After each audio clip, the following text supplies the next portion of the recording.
नमस्कार दोस्तों, आज हम एक बार पुनः गुरुजी के सानिध्य में आ चुके हैं। आज का हमारा प्रश्न है कि गुरुजी, भोजन और श्वास, इनमें क्या समानता है, इनमें क्या अंतर है, इनका क्या संबंध है, इसके बारे में आप प्रकाश डालिए। बहुत महत्वपूर्ण प्रश्न है। प्रत्येक जीव को जीने के लिए भोजन की आवश्यकता भी है और सांस लेने की भी आवश्यकता, दोनों आवश्यक चीजें हैं। साथ साथ चलने वाली प्रक्रियाएं हैं दोनों। पहले भोजन से प्रारंभ करते हैं। हम जो भी पदार्थ खाते हैं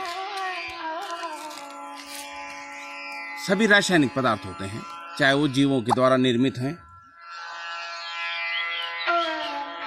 तो भोजन की प्रक्रिया को समझ लीजिए पहले। जी, भोजन में ऐसा होता है कि जटिल भोजन को हम खाते हैं, दांतों से उसको सरल करते हैं, उसके बाद नीचे आहार नली से होते हुए वो आमाशय में जाकर भी लार निकलता है, वहाँ वो थोड़ा और सरल होता है।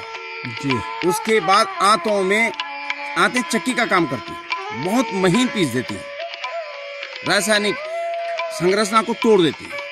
अब क्या है उसके बाद कि आंतों में क्या होता है कि हमारी जो रुधिर नलिकाएं होती हैं वो आंतों से, वो जो खाने को जब सरल कर दिया गया है उसके भोजन को अपने अंदर ले लेती हैं खून में, और रक्त संचरण तंत्र के द्वारा ये पूरे पोषक पदार्थों को जो हमने भोजन से ग्रहण किए थे वो शरीर के प्रत्येक कोशिका तक पहुंचा देते हैं। कोशिकाएं उसको अपने लिए यूज करती हैं, क्योंकि प्रत्येक कोशिका को जीने के लिए ऊर्जा की आवश्यकता होती है, तो वो पोषक तत्वों को ग्रहण करती है। यहाँ तक तो बात हो गई भोजन की। कोशिकाओं तक भोजन पहुंच गया, पोषक तत्व पहुंच गए, वो रासायनिक संरचनाएं पहुंच गई। अब इसके साथ है दूसरा प्रश्न, सांस। सांस में क्या लेते हैं? ऑक्सीजन लेते हैं। यद्यपि पूरे वातावरण में 100% ऑक्सीजन नहीं है, ऑक्सीजन की मात्रा 20-21% है। तो जब हम सांस लेते हैं तो पूरे हवा को लेते हैं, और उसके बाद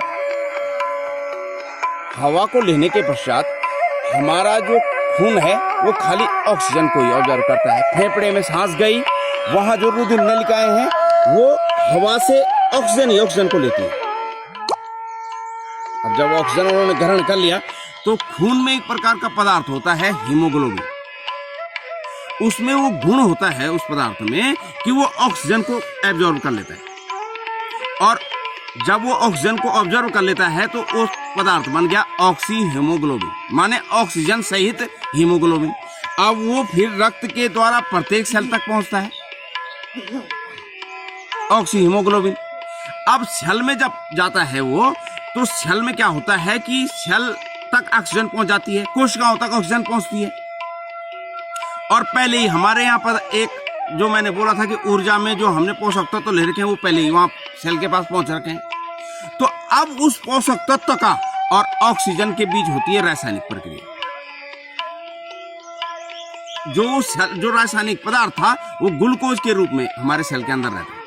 अब रासायनिक प्रक्रिया होती है ऑक्सीजन के साथ, इसको बोलते हैं ऑक्सीकरण, ऑक्सीडेशन। अब उस ऑक्सीडेशन के पश्चात कार्बन डाइऑक्साइड और पानी और ऊर्जा निकलती है।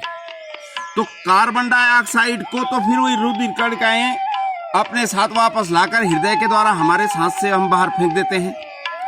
जल को हम पसीने के द्वारा या मूत्र के द्वारा उसको भी हम त्याग कर देते हैं। अब एनर्जी भी वहां क्या होती है, उस प्रक्रिया में एनर्जी की उत्पत्ति होती है। तो वो एनर्जी प्रत्येक जीव को, मतलब प्रत्येक सेल को जीवित रहने के लिए या किसी भी कार्य को करने के लिए ऊर्जा की आवश्यकता होती है। तो वो एटीपी के रूप में वो ऊर्जा संचित रहती है, और जब हमें आवश्यकता होती है तब हम उस ऊर्जा का उपयोग करते हैं। तो अब तो समझ में आ गया होगा। जी जी जी, धन्यवाद। फिर कल दूसरे प्रकरण के साथ बात करेंगे। धन्यवाद सभी मित्रों का। आज हमने जो है कि गुरुजी के द्वारा बहुत ही सुंदर व्याख्यान सुना है। अब कल हम पुनः हाजिर होंगे एक बार प्राकृतिक छटा का भी आनंद लेते हुए।